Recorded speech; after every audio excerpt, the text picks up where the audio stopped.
Hey everybody, Tony D with another hot take on the Bernie Bros.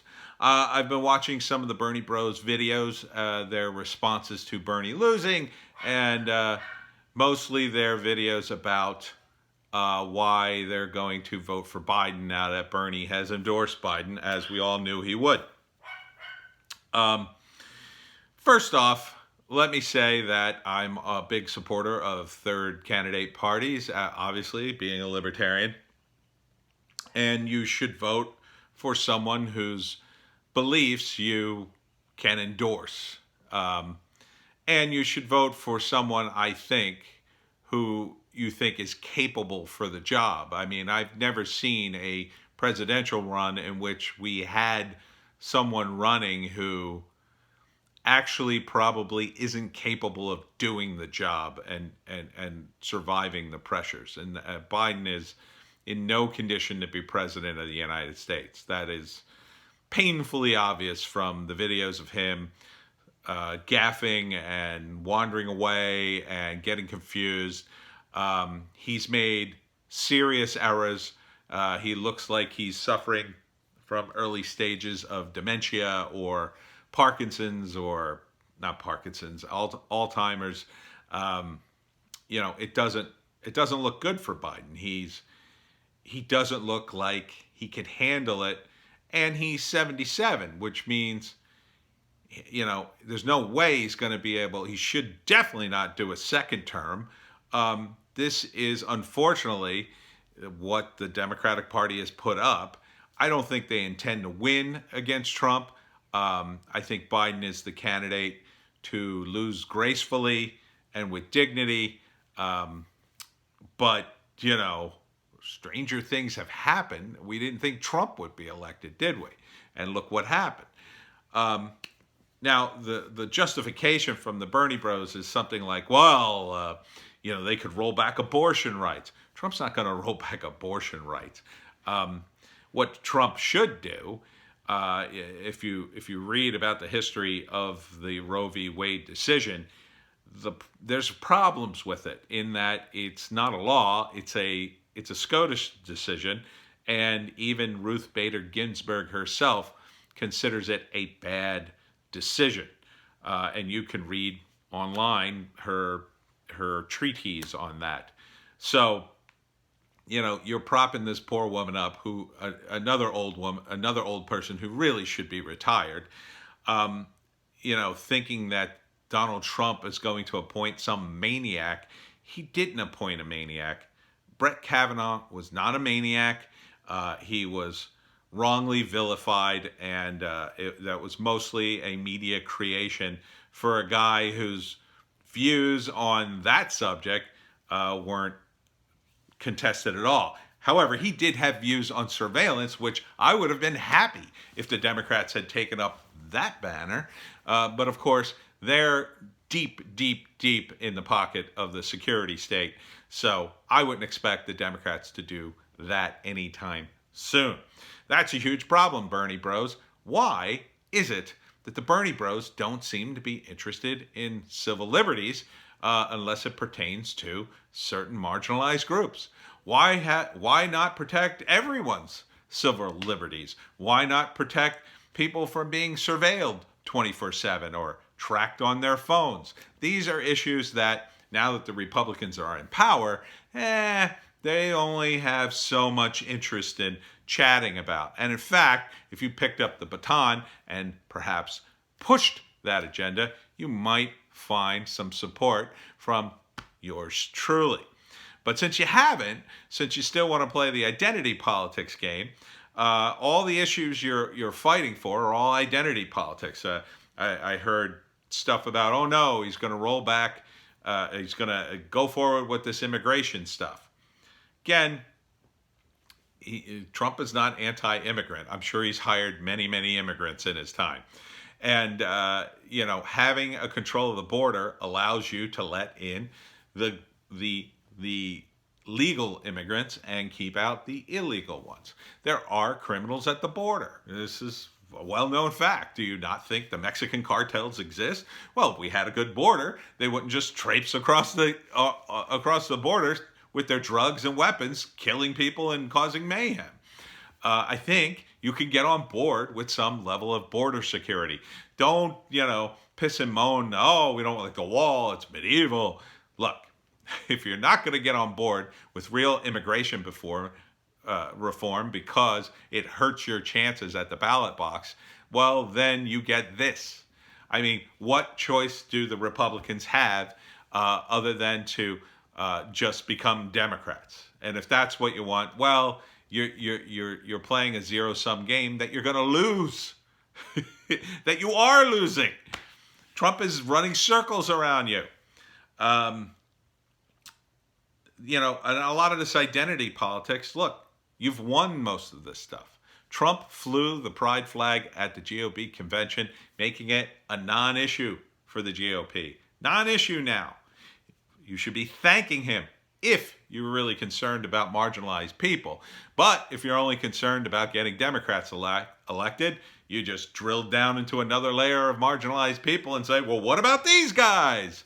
Look, you should be celebrating the fact that Trump has welcomed gay people into underneath his tent, including trans people. He doesn't care about any of this stuff. He's an 80s Democrat. Have you seen the amount of money he spent? He doesn't have any intention of paying back any of that. That's Trump's one thing. So if you want to get him on something, how about fiscal responsibility? Again, not exactly an issue Democrats have been good at, not since maybe Clinton, who was sort of kind of in that ballpark, but not really. So maybe rather than pushing forth a progressive agenda to the point at which, well, we'll have to go around the system if the system doesn't work, how about working within the system? How about acknowledging that the system has done exactly what it's designed to do? Progressives of the Bernie sort make up about roughly 8% of the population. I saw in one chart on one of the videos I watched that Shoe on Head recommended. That sounds about right. That would be the whole country, I guess. About 25% of the Dems. So that's not a lot of people. So if you look at it that way, if there's only 8% of the country is socialist, then really you can only expect about 8% of the laws to be roughly socialist. And quite frankly, you got way more than that. So you're way ahead of the game. If anything, a bunch of this stuff needs to be rolled back, and that's where libertarians come in. You should be looking to consolidate your gains, not, kick down the door and start a new offensive. That's why you're losing in such great numbers. And you're going to lose in even bigger numbers come November. Not only is Trump going to win, but he's probably going to take back the House. He might even get a veto-proof majority, and then he could really do some crazy stuff. But again, Trump's an 80s Democrat, so he's just not going to go that far. He's not a religious nut. He's not a racist. This idea of the Muslim ban. Oh, it was so racist. Somebody actually brought up the Muslim ban again. First off, it wasn't a Muslim ban. He wanted to ban travel from certain countries. It was no different than when they called him a racist for wanting to ban travel from China at the beginning of the pandemic. And now, who's calling him a racist? Anybody? Anybody want to call him a racist for doing that? No. Sometimes presidents have to do stuff like that. That's the whole reason we elect them. Nobody would have called Obama a racist if he wanted to close down the routes to China during a pandemic. It would have been fine. It would have been something we would expect common sense people to do. You have to come back to common sense, progressives. There has to be limits. You have to set those limits, or you're not having a discussion. You don't want any limits on immigration. Guess what? Normal people do. You will always lose on that issue. No Trump, no wall, no USA at all. Goodbye. You're never going to win. Nobody wants that position. You have to moderate it. You could say, well, we want more immigrants to come in, not just 50,000. We want 100,000. Whatever. And then you get a number that maybe you can live with. A compromise never makes everybody happy because it's a compromise. That's the nature of a compromise. Same thing with abortion. If they actually debated this in Congress and actually pass the law, you're not going to get unfettered abortion for everybody, because not everybody wants that. Nobody wants to see someone use abortion as birth control and abort babies 2 days before they're supposed to give birth while they're dilating. No one wants that. That's too much. You have to set a limit, something you can live with. Well, 6 months.